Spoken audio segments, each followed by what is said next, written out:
জয় মহারাজ কৃষ্ণচন্দ্রের জয়। জয় মহারাজ কৃষ্ণচন্দ্রের জয়। জয় মহারাজ কৃষ্ণচন্দ্রের জয়। বসো বসো, যে যার জায়গায় বসে পড়ো। সেনাপতি, আগে বলুন মহারাজ। তোমাকে যে বলেছিলাম যুদ্ধের জন্য নতুন অস্ত্র কেনার কথা, তা সেই কাজটা কি হয়েছে? হ্যাঁ, একদম ভুলে গেছি মহারাজ। আগে আগে আমি কালই সব অস্ত্র কিনে রাজবাড়ির অস্ত্রশালায় রেখে দেবো মহারাজ। সে কি, তোমাকে আমি 7 দিন আগে এই কাজটা দিয়েছি আর তুমি এখনো সেটা করে উঠতে পারোনি? না না না, তোমার দ্বারা কিছুই হবে না। পণ্ডিত, আগে হুকুম করুন মহারাজ। আমি যে তোমাকে পাঠশালার পড়ুয়াদের পাঠ্যপুস্তক কেনার জন্য 5 মোহর দিয়েছিলাম, সেটা দিয়ে কি পাঠ্যপুস্তক কেনা হয়েছে? আগে না মানে মানে হ্যাঁ মানে কি মানে করছো? আগে না মহারাজ। বাহ বাহ, তোমরা তো সব এক একটা রত্ন, কাউকে দিয়েই দেখছি কোনো কাজই হবে না। তা রাজবৈদ্য, আগে তোমাকে যে বলেছিলাম 7 দিনের মধ্যে প্রজাদের জন্য বিনামূল্যের স্বাস্থ্য চিকিৎসা কেন্দ্র খোলার কথা, তা সেটা কি খুলেছে? না মহারাজ, তবে 7 দিনের মধ্যে খুলে ফেলবো। কিন্তু আমি তোমাকে কাজটা 7 দিন আগেই দিয়েছিলাম রাজবৈদ্য, হিসেব মতন আজই তার শেষ দিন। মাথা চুলকে আর কি হবে শুনি, তোমরা কেউ একটা কাজ করো না। মন্ত্রী, এই রে, এবার আমার পালা। হয়ে গেছে মহারাজ, সব কাজ হয়ে গেছে। হ্যাঁ সে কি, কিন্তু আমি তো তোমাকে কোনো কাজই দিইনি। হ্যাঁ, ও ও ও হ্যাঁ হ্যাঁ হ্যাঁ হ্যাঁ, তাই তো তাই তো। চুপ! কিন্তু এবার দেব। মন্ত্রী, তুমি আগামী মাস থেকে আমার রাজসভার সব সদস্যদের বেতন কেটে অর্ধেক করে দেবে। কেউ একটা কাজ করে না, খালি বসে বসে বেতন নিয়ে যায়। আজ থেকে এসব একেবারে বন্ধ। না না মহারাজ, এমন করবেন না। পায়ে পড়ি মহারাজ, ক্ষমা করে দিন। আমাদের ক্ষমা করে দিন। হ্যাঁ আচ্ছা মহারাজ, তাই হবে। কিন্তু আবার কিসের কিন্তু? গোপালের কি হবে মহারাজ? গোপাল তো অর্ধেক দিন রাজসভাতেই আসে না। ওর বেতন অর্ধেকের বদলে কি পুরোটাই কেটে নেব? হ্যাঁ হ্যাঁ, তাই কর। না না না না না, সর্বনাশ, এমন করবেন না মহারাজ। না খেতে পেয়ে মরে যাব, তার উপর বাড়িতে গিন্নি আছে। অয়, বেতন কাটার কথা উঠতে না উঠতেই গোপাল এসে হাজির। কিন্তু হলোটা কি মহারাজ? কি হয়েছে তুমি কি জানো না গোপাল? তুমি তো সেরা ফাঁকিবাজ। কিন্তু এবার তোমার সঙ্গে সঙ্গে রাজসভার বাকি সদস্যরাও ফাঁকি মারতে শুরু করেছে। তাই মহারাজ ঠিক করেছেন সবার বেতন কেটে অর্ধেক করে দেবেন, আর তোমার পুরো বেতনটাই কাটা যাবে। আমাদের ক্ষমা করে দিন। হ্যাঁ মহারাজ, আমাদের ক্ষমা করে দিন। আমাদের একটা শেষ সুযোগ অন্তত দিন মহারাজ, নিজেদের প্রমাণ করার জন্যে। হ্যাঁ মহারাজ, কথা দিচ্ছি, এবার আপনি যা বলবেন আমরা তাই শুনবো। আমরা আপনার আদেশ অক্ষরে অক্ষরে পালন করব। দয়া করে বেতন কাটবেন না মহারাজ, না খেতে পেয়ে মরবো। এদের একটা শেষ সুযোগ দিতেই হবে দেখছি। আচ্ছা বেশ, দিলাম তোমাদের শেষ সুযোগ। আমি তোমাদের একটা কাজ দেব, সময় মতন কাজটা করতে পারলে আমি তোমাদের বেতন ছুঁয়েও দেখবো না, উল্টে তোমরা উপরি পুরস্কার পাবে। কি কাজ মহারাজ? আমি এই রাজ্যের সবচেয়ে চালাক মানুষকে একবার চোখের দেখা দেখতে চাই, আর তোমাদের কাজ হলো আগামীকালের মধ্যে কৃষ্ণনগর রাজ্যের সবচেয়ে চালাক মানুষকে খুঁজে বার করে তাকে আমার সামনে ধরে নিয়ে আসা। আর কালকের মধ্যে ধরে নিয়ে আসতে না পারলে তোমাদের বেতনের অর্ধেক ঘ্যাচাং ফু, তাই তো মহারাজ? ঠিক বলেছ মন্ত্রী, তবে তুমিও কিন্তু ছাড় পাবে না। নয়, হ্যাঁ, তোমাকেও এই একই কাজ করতে হবে মন্ত্রী, না হলে যে তোমার অর্ধেক বেতনও ঘ্যাচাং ফু হয়ে যাবে। বেশ হয়েছে, এবার বোঝো ঠেলা। আজকের মতো রাজসভা এখানেই শেষ। যাও, এবার তোমরা যে যার মতন বাড়ি যাও। এবার কি হবে? কালকের মধ্যে মহারাজের আদেশ পালন করতে না পারলে আমাদের অর্ধেক বেতন একেবারে ঘ্যাচাং ফু হয়ে যাবে। ঠিক বলেছেন সেনাপতি, এখন কি যে করি? কিছু তো একটা করতেই হবে চাঁদু। এত সহজে আমি আমার বেতন কেটে অর্ধেক হতে দেব না। আপনারা সবাই বাড়ি যান। বাড়ি গিয়ে ঠান্ডা জলে স্নান সেরে পেট ভরে ভাত খেয়ে একটু বিছানায় গড়িয়ে চিন্তা ভাবনা করুন। দেখবেন একটা না একটা পথ ঠিক বেরিয়ে আসবে। এমন করলেই মাথায় বুদ্ধি আসবে বুঝি গোপাল? আপনাদের আসবে কিনা সেটা তো আর আমি জানি না, তবে আমার আসে। যাই, এবার বাড়ির দিকে যাই। গাটা কেমন ম্যাজ ম্যাজ করছে। গোপাল দেখছি ভালোই আছে, মাথায় কোনো চিন্তা নেই, একেবারে ফুরফুরে মেজাজে ঘুরে বেড়াচ্ছে। সেটাই তো দেখছি। এদিকে এদিকে চিন্তায় চিন্তায় আমাদের কপালে যে ভাঁজ পড়ে যাচ্ছে। ভাঁজ পড়লে কুঁচকে যায় কপাল, তাই ভাবনা করুন বন্ধ, কারণ আমাদের পথ দেখাবে গোপাল। হ্যাঁ, গোপাল আমাদের পথ দেখাবে? হ্যাঁ হ্যাঁ, দানটা চালে সে ঠিক সময়ে বুঝে। গোপালের থেকে চালাক মানুষ পাবেন না আর খুঁজে। হ্যাঁ, এটা কিন্তু একদম ঠিক কথা। গোপালের থেকে চালাক মানুষ আমি দুটো দেখিনি। বুদ্ধিটা মন্দ নয়, তবে তাই হোক, আমরা কাল সবাই মিলে গোপালকে মহারাজের কাছে ধরে নিয়ে যাব। গোপালের জন্যে যদি আমাদের অর্ধেক বেতন বেঁচে যায় তাহলে তো ভালোই হয়। কিন্তু গোপাল কি যেতে চাইবে আমাদের সঙ্গে? না যেতে চাইলে হাত পা বেঁধে তুলে নিয়ে যাব, ওসব আমার ওপর ছেড়ে দাও। তোমরা শুধু কাল সকাল সকাল গোপালের বাড়ির সামনে চলে এসো, দেরি করো না কিন্তু কেউ। আচ্ছা মন্ত্রী মশাই।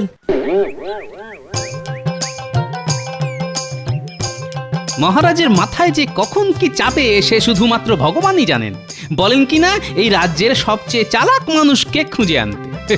আরে বাবা, গোপাল ভাঁড়ের থেকে চালাক মানুষ এই রাজ্যে খুঁজলে দুটো পাওয়া যাবে না, এটা মহারাজ খুব ভালোভাবেই জানেন।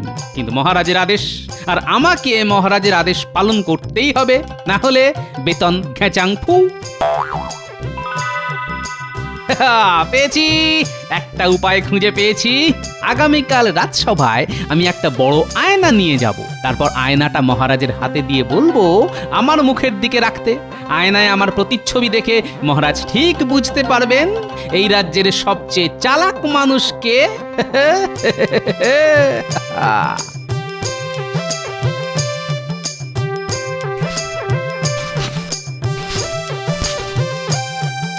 ওই এতক্ষণে আসার সময় হলো তোমার?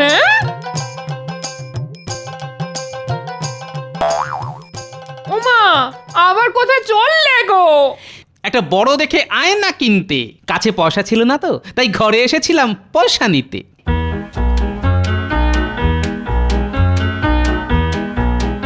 এই মানুষটার মাথায় কখন যে কি ভূত চাপে বোঝা মুশকিল। ভগবান, আমার মানুষটার দিকে একটু তাকাও ভগবান, না হলে আমাকে পাগলা গারদে পাঠাও। উফ!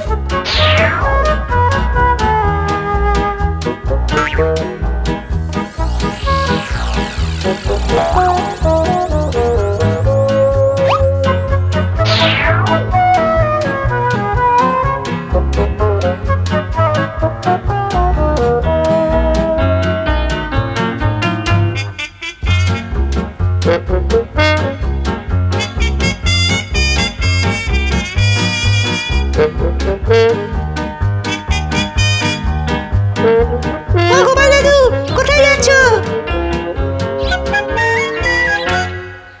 বাড়ি যাচ্ছিলেন ন্যাপলা? তোমার হাতে ওটা কি গো গোপাল দাদু? এটা এর মধ্যে আছে কৃষ্ণনগরের সবচেয়ে চালাক মানুষ। তাই নাকি? আমরাও দেখবো গোপাল দাদু, আমরাও দেখবো তাকে। আমরাও দেখবো গোপাল দাদু। আচ্ছা দাঁড়া, তাহলে দেখাচ্ছি তোদের। এই দেখ,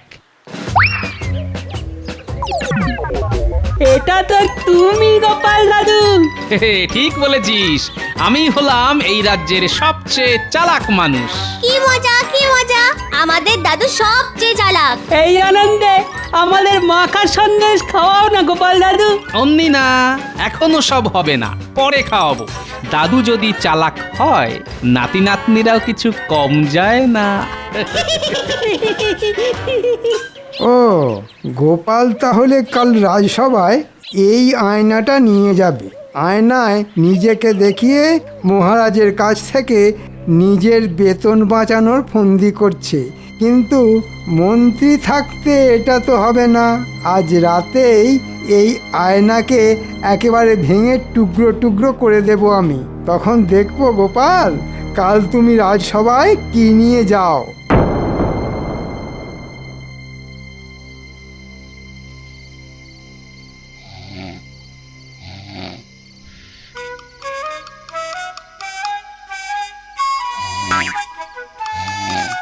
কে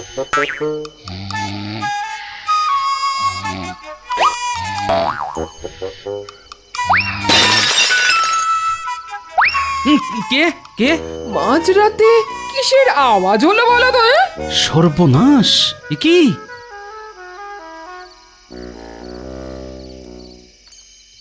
আমার ট্যাকের কড়ি খসিয়ে কেনা আয়নাটার এ কি অবস্থা? হায় হায় হায় হায় হায়! এ কি হলো? ও, এইবারে বুঝেছি। কেউ জানলা দিয়ে হাত বাড়িয়ে আয়না উদ্দেশ্য করে এই পাথরটা ছুঁড়ে মেরেছে। কিন্তু কে? সে যেই হোক না কেন, একবার ধরতে পারলে তাকে আমি আচ্ছা শিক্ষা দেবই বলে দিলাম। হ্যাঁ,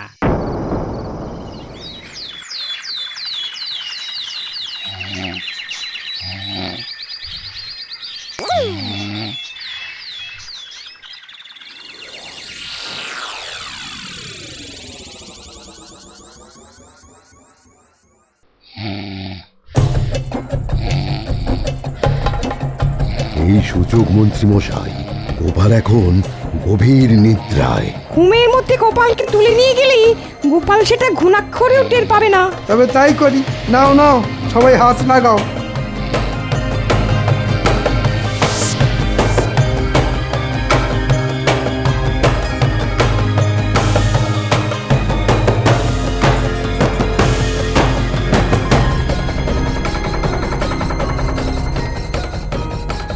আস্তে আস্তে এইখানে রাখুন।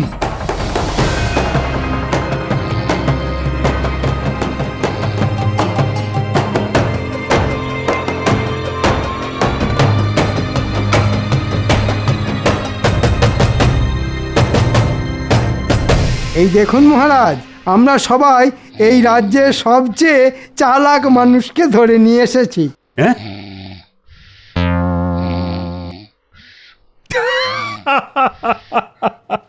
বাহ বাহ বাহ, তোমরা দারুণ কাজ করেছো দেখছি।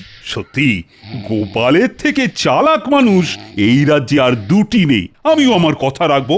তোমরা এই মাসে পুরো বেতনটাই পাবে, আর সঙ্গে পাবে উপহার। বেতন? উপহার? কোথায় কোথায় বেতন? কোথায় উপহার? এই যে গোপাল, বেতন আর উপহারের কথা শুনে ঘুম ভেঙে গেল নাকি তোমার? এ কি, আমি রাজসভায় কখন এলাম? তুমি নিজে আসনি গোপাল, আমরা তোমাকে তুলে নিয়ে এসেছি, বুঝলে? হ্যাঁ নয় গোপাল, হ্যাঁ, তুমি বাদে আমার রাজসভার বাকি সদস্যরা তোমাকে আমার সামনে নিয়ে এসে আমার আদেশ পালন করেছে। এবার তোমার পালা গোপাল। এই রে, এবার কি হবে? গোপাল খালি হাতে এসেছে মহারাজ, এবার গোপালের বেতন কাটা যাবে। মহারাজ, সবাই আমাকে আপনার কাছে ধরে নিয়ে এসেছে কেন জানেন? জানি গোপাল, সবাই মনে করে তুমি হলে এই রাজ্যের সবচেয়ে চালাক মানুষ। আগে তা আপনি ঠিকই বলেছেন মহারাজ। আমার বুদ্ধি এখানে উপস্থিত সবার থেকে বেশি, তাই সবাইকে যে কাজটা করতে দিয়েছেন, আমাকেও সেই কাজটা দিলে আমার বুদ্ধির অসম্মান করা হয় নাকি? তাই তো, তোমাকে এর থেকেও কঠিন কাজ দেওয়া উচিত আমার।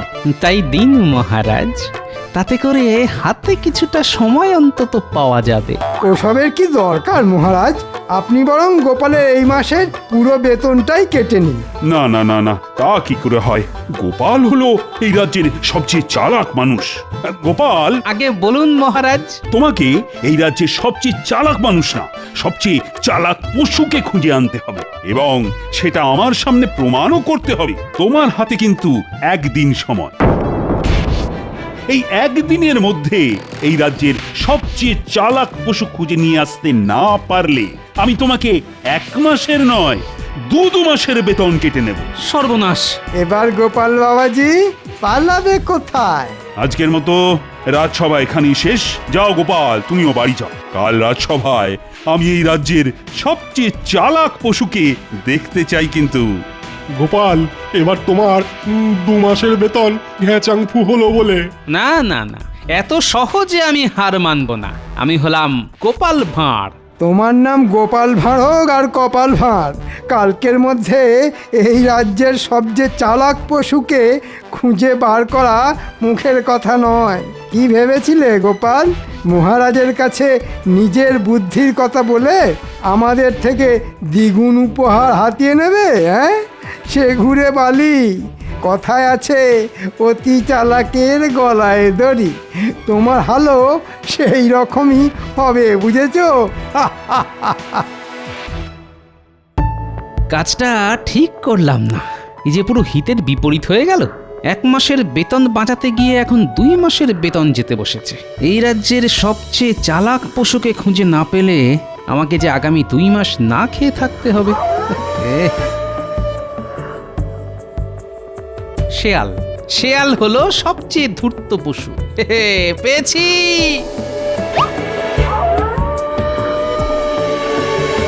কি দূর দূর দূর, বোকা কোথাকার। জল খেতে গিয়ে কি না কাদায় আটকে গেল। না না না না, এ কিছুতেই চালাক পশু হতে পারে না।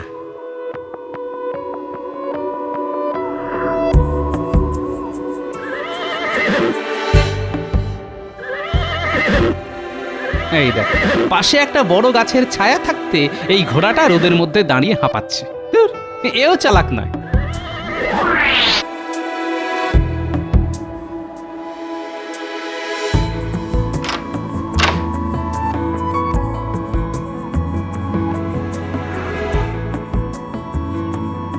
এই যে বলি, সকালবেলা কোথায় দুম করে উধাও হয়ে গেলে শুনি? দিব্যি তো ঘরে শুয়ে মোষের মতো নাক ডেকে ঘুম হচ্ছিলে, হঠাৎ করে ঘরে এসে দেখি তুমি হাওয়া। উড়ে গেছিলাম গিন্নি। বলো কি, তুমি উঠতে পারো? হায় হায় হায়, এসব কি হচ্ছে আমার সঙ্গে ভগবান? আহা, কথায় কথায় ভগবানকে ডাকার কি আছে গিন্নি? আজ সকালে রাজসভার সদস্যরা এসে আমাকে ঘর থেকে তুলে নিয়ে গেছিল নিজেদের বেতন বাঁচানোর জন্য। আর এদিকে মহারাজ বলেছেন, কালকের মধ্যে আমি যদি এই রাজ্যের সবচেয়ে চালাক পশুকে মহারাজের সামনে ধরে নিয়ে যেতে না পারি, তাহলে মহারাজ আমার 2 মাসের বেতন কেটে নেবে। সর্বনাশ! এবার কি হবে গো? সেটাই তো ভাবছি গিন্নি।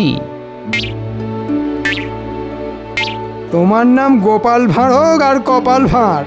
কালকের মধ্যে এই রাজ্যের সবচেয়ে চালাক পশুকে খুঁজে বার করা মুখের কথা নয়। কি ভেবেছিলে গোপাল? মহারাজের কাছে নিজের বুদ্ধির কথা বলে আমাদের থেকে দ্বিগুণ উপহার হাতিয়ে নেবে? হ্যাঁ, সে ঘুরে বালি। কথায় আছে, অতি চালাকের গলায় দড়ি। পেয়েছি। কথায় আছে, অতি চালাকের গলায় দড়ি। একটা উপায় খুঁজে পেয়েছি গিন্নি, এই যাত্রায় আমি বেঁচে গেলাম। তুমি খুঁজে পেয়েছো? পেয়েছি গিন্নি, পেয়েছি। আমি হলাম গোপাল ভাঁড়, এবার 2 2 হবে 4। এবার আমার 2 মাসের বেতন বেঁচে যাবে। আমাকে আর না খেয়ে থাকতে হবে না, সঙ্গে মহারাজের কাছ থেকে পাবো উপহার। এই যে পুটির বাবা। বলো গোপাল দাদা। আমার কিছুক্ষণের জন্য তোমার এই গরুটা চাই। গরু নিয়ে কি করবে গোপাল দাদা? আছে আছে, কাজ আছে। কাজ আছে যখন, তখন নিয়ে যাও। এই নাও।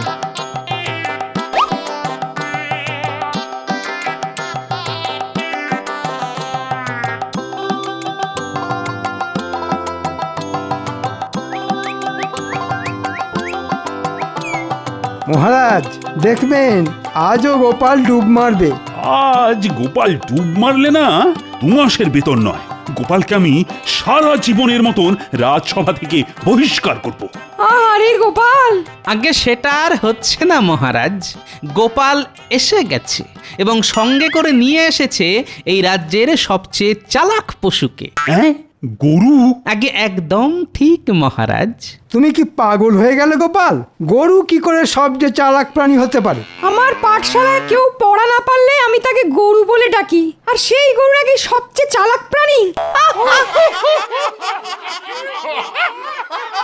আগে একদম ঠিক, এই গরুই হচ্ছে সবচেয়ে চালাক প্রাণী। গোপাল, প্রমাণ দাও। আমার কিন্তু প্রমাণ চাই। আমি তোমার মুখের কথা তো বিশ্বাস করব না। অবশ্যই দেব মহারাজ, প্রমাণ দেব বলেই তো এত দূর ছুটে এসেছি। আগে আপনারা তো সবাই জানেন, কথায় আছে অতি চালাকের গলায় দড়ি। হ্যাঁ হ্যাঁ আমরা সবাই জানি। এবার ভালোভাবে চেয়ে দেখুন মহারাজ, কৃষ্ণনগর রাজ্যে যত গরু আছে তাদের সবার গলায় দড়ি আছে। হ্যাঁ নয় মহারাজ, হ্যাঁ। আর কথায় যখন আছে তখন সেই কথা আমি ফেলি কেমন করে মহারাজ? হ্যাঁ হ্যাঁ গোপাল কিন্তু ঠিকই বলেছে। হ্যাঁ গোপাল কথাটা মন্দ বলেনি, সত্যি তো কথায় আছে অতি চালাকের গলায় দড়ি। আর তাই এই রাজ্যের সবচেয়ে চালাক পশু হলো গরু। এবার আমার 2 মাসের বেতনটা বেঁচে গেল, আর আমার উপহারটা মহারাজ।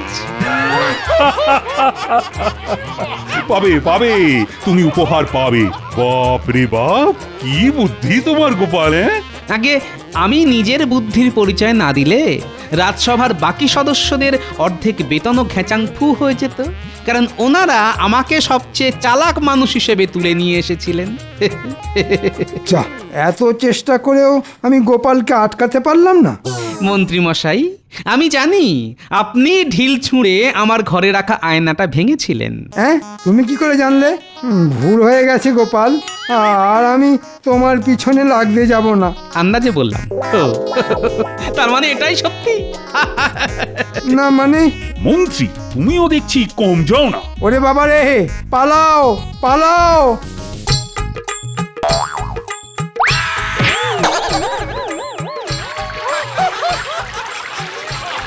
ওরে বাবা রে, ওরে ওরে, বাঁচাও! ওরে বাবা, ওরে বাবা, মরে গেলাম। বাঁচাও, ও বাঁচাও! বাঁচাও, ওরে বাবা! এই নাও গোপাল, তোমার উপহার।